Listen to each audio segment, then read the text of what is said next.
वो गली में घुसते पहले ढूंढी राज मालूम है नाम क्यों पड़ा? काम खत्म करो। एक बार हमने कहा विमुक्तेश्वरानंद जी से कि महाराज जी अद्वैत दर्शन हमको अच्छा लगता है, भगवान आराम से लेटते हैं। ये सारे विशिष्टाद्वैतिया जो है ये भगवान को खड़ा रखते हैं, कितना पैर दुखता होगा। सीता जी खड़ी है, राम जी खड़े हैं, ये खड़ा मत करो, हमारे यहाँ सुला करके। एक आदमी ने पूछा कि महाराज जी ये अंगूठा चूसना, चलिए हाथ का तो काम चल जाएगा, ये पैर का अंगूठा लेके मुंह में चूस रहे हैं। करारविंदेन पदारविंदम मुखारविंदे विनिवेशयन्तम वटस्य पत्रस्य पुटे शयानम बालं मुकुंदम मनसा स्मरामि।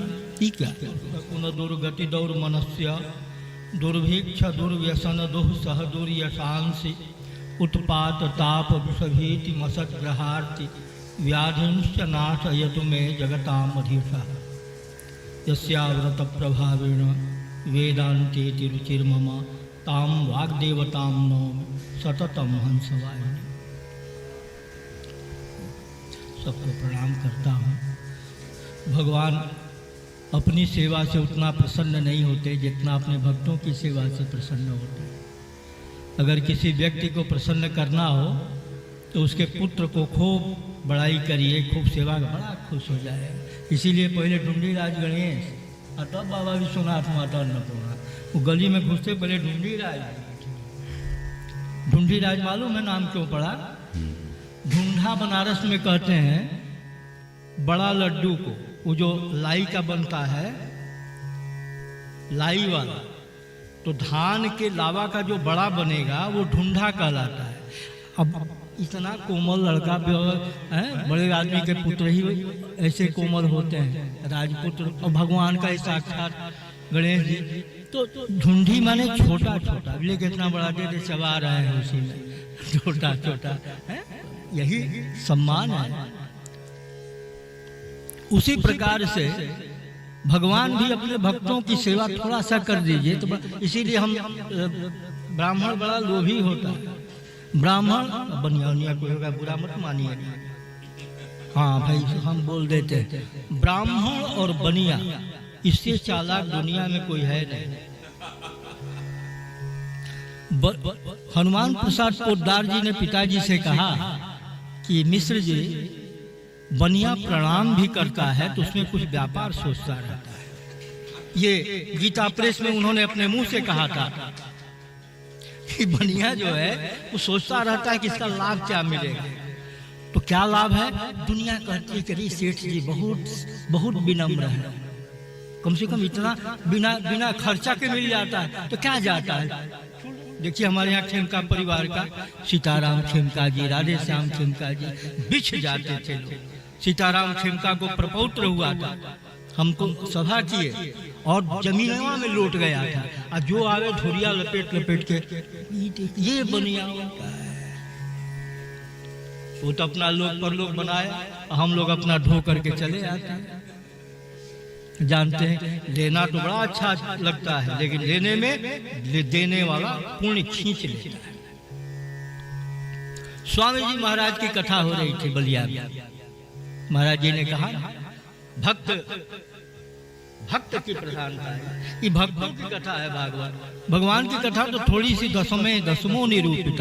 हमारे पूज्य पिताजी कहते थे दसमों निरूपित, दसम स्कंध में जाकर के दसमस्तमसी का उपदेश। तो तत्वमसी का जो प्रतिपाद्य है वो तो थोड़ा 90 अध्याय का दसम स्कंध में, और शेष भक्तों की कथा है। अम्बरीश जी महाराज तो रंती देव, तो कौन देव, तो कौन देव, क्यों? भगवान की कथा सुनने का हम लोग को सामर्थ्य है। लिखा है कि श्रवणायापि बहुभिर्यो न लभ्य। कितने अभागों का जीवन बीत गया, भगवान का नाम नहीं आया कान में, खाए पिए खेती किए, ट्रक आया, बचवा ये कमा रहा है, वाइए से पीसीए से मर गए। स्वामी जी कहें कि अस्पताल में आजकल जन्म हो रहा है और अस्पताल में मर, घर में कहाँ जन्म मृत्यु अब हो रही है। अस्पताल में ही जन्म और अस्पताल में ही मृत्यु। पहले घर में जन्म होता था, घर में ही मृत्यु अच्छी मानी जाती थी। अब उस कौन स्थान देवता में पिंडदान होगा? सिविल सर्जन के सिर पर होगा।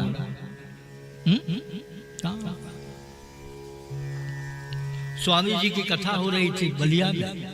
एक आदमी ने पूछा कि महाराज जी, ये अंगूठा चूसना, चलिए हाथ का तो काम चल जाएगा, ये पैर का अंगूठा लेके मुंह में चूस रहे हैं। करारविंदेन पदारविंदम मुखारविंदे विनिवेशयन्तम वटस्य पत्रस्य पुटे शयानम बालम मुकुंदम मनसा स्मरामि।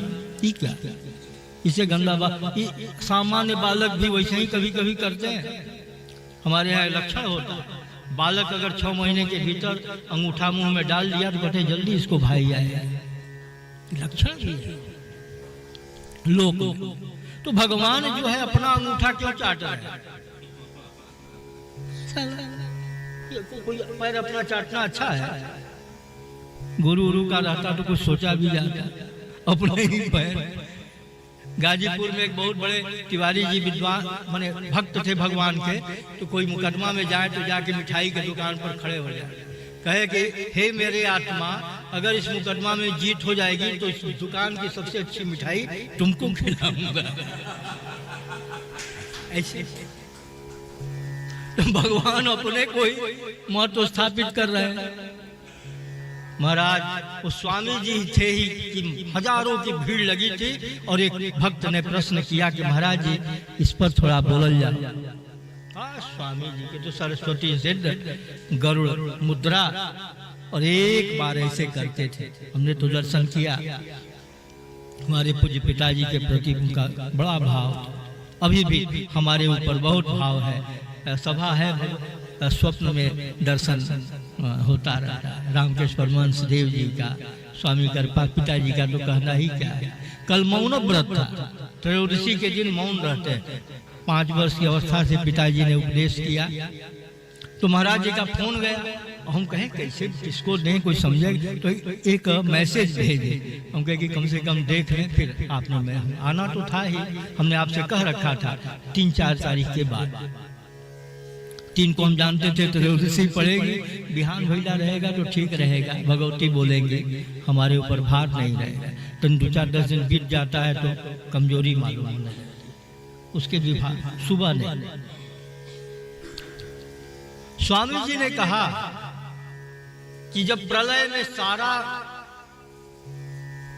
समाप्त हो जाता है, सारी सृष्टि समाप्त हो जाती है, प्रकृति में विलीन होती है, तो भक्त लोग कहां जाएंगे? भक्त तो सदैव भगवान के चरणों का चिंतन करते रहते। चरण के जो चारु चिंतन है, क्या मधुप हैं लोग उसके, वहां से मन हटता ही नहीं। भौरा अच्छा पुष्प पा जाए, भ्रमण बनाते नव मंजरी नसट पदो गंध फली मजिग्र। एक चंपा का पुष्प होता है, उसको नहीं सूंघता, वहां जाता नहीं, मर जाएगा। साकिम नरम्या सचकिम नरंता बलियसी केवल ईश्वरेच्छा। भगवान ने सब प्रकृति में बना रखा है। तो ये जो भक्त मधुप है, दिन रात तो चरण का चिंतन करते रहते, तो प्रलय में तो हो रहा होगा, जाए कहाँ? तो जाकर के भगवान के चरण में लीन हो जाते हैं। ये स्वामी जी का है महाराज। कथा हो और स्वामी कृपात्री जी की चर्चा न हो, कथा सन्यासियों को महाराज जी ने कथा करना सिखा दिया। काशी में जब कथा होती थी स्वामी जी, काशी के विद्वान लोग कथा उठा नहीं सुनते। सत्यनारायण व्रत कुल जय सियाराम टनी बाबा को जैसे छीट दिए, यह बहुत है। साल भर में कोई विश्वनाथ जी चले गए, जय भैया लेके होंगे यऊ छरट लड़िया मंगला जब कहाँ फुर्सत है कि सहस्र शीर्षा पुरुष बैठ करके रुद्राभिषेक करने का। यहाँ विद्वानों को फुर्सत है पढ़ाना लिखाना, छात्र तैयार करना है। और जब बैठ करके रुद्राभिषेक करेगा तो उसकी पढ़ाई लिखाई होगी। पिताजी कहे जपी गपी तपी विद्या गई, विद्या स्वयं में तप है। विद्या